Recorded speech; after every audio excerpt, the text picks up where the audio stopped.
Sir, আমি প্রত্যেকটা পরীক্ষায় ফার্স্ট ক্লাস পেয়েছি। এবার এই সার্টিফিকেট নিয়ে যখন আমি কোথাও চাকরির জন্য যাচ্ছি, তখন কেন আমার কাছে জিজ্ঞেস করা হচ্ছে আমি কম্পিউটার পারি কিনা? কেন আমার কাছে জিজ্ঞেস করা হচ্ছে আমার কাজের কোনো পূর্ব অভিজ্ঞতা আছে কিনা? আরে পাগল নাকি তুমি? চাকরির জন্য তো সব প্রয়োজন।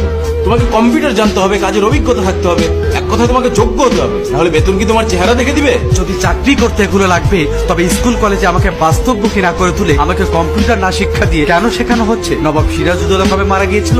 কেন সেখানে একজন ছাত্রকে বইয়ের উপর বই চাপিয়ে দিয়ে ডিপ্রেশনে বসানো হচ্ছে? তুমি কি মিয়া পণ্ডিত হয়ে গেছো নাকি? এগুলো হচ্ছে ইতিহাস। আর একটা ছাত্রের জন্য ইতিহাস জানা খুবই জরুরি। এই ইতিহাস জানা যেমন জরুরি, তেমনই জরুরি বাস্তবমুখী শিক্ষা, যেমন কম্পিউটার। সত্যি কথা হলো স্যার, এই ইতিহাস জেনেই না আজ লক্ষাধিক যুবক চাকরির জন্য রাস্তায় রাস্তায় ঘুরছে। আর আরো সত্যি কথা হলো, ইতিহাসে চাকরি পাওয়ায় না, পাওয়ায় কর্মবিদ্যা। কে কে বলছে তোমার এই বিদ্যালয়ে কম্পিউটার শেখানো হয় না? সেখানে কম্পিউটার আছে, কম্পিউটার শিক্ষক আছে, তুমি শিখো নাই কেন? এক মিনিট স্যার, আপনি আমি দুজনেই জানি যে বিদ্যালয়গুলোতে কম্পিউটার ল্যাব আছে, কিন্তু আপনি জানেন সেখানে কি শেখানো হয়? সেখানে পুরো বছর জুড়ে শেখানো হয় কিভাবে কম্পিউটার অন অফ করতে হয়।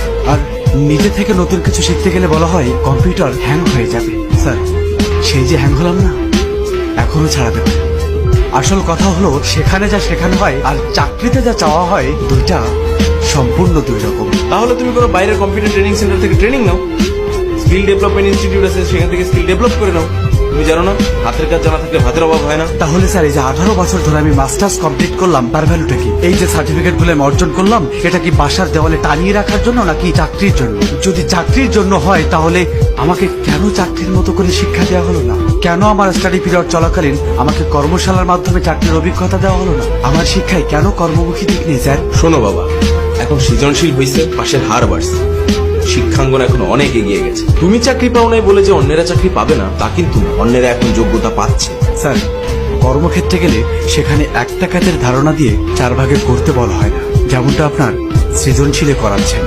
চাকরিতে একটাই কাজ দেওয়া হয়, আর যদি আপনি তা না পারেন, আপনি অযোগ্য। কি আজব স্যার, এরা সৃজনশীল পদ্ধতিতে পড়ালেখা করছে, তবে সৃজনশীল কোনো কর্মক্ষেত্র পাচ্ছে না, আর পাবেও না। পাচ্ছে একটা সার্টিফিকেট। তুমি একটা শিক্ষিত সমাজে দাঁড়িয়ে এসব কথা কিভাবে বলতেছো?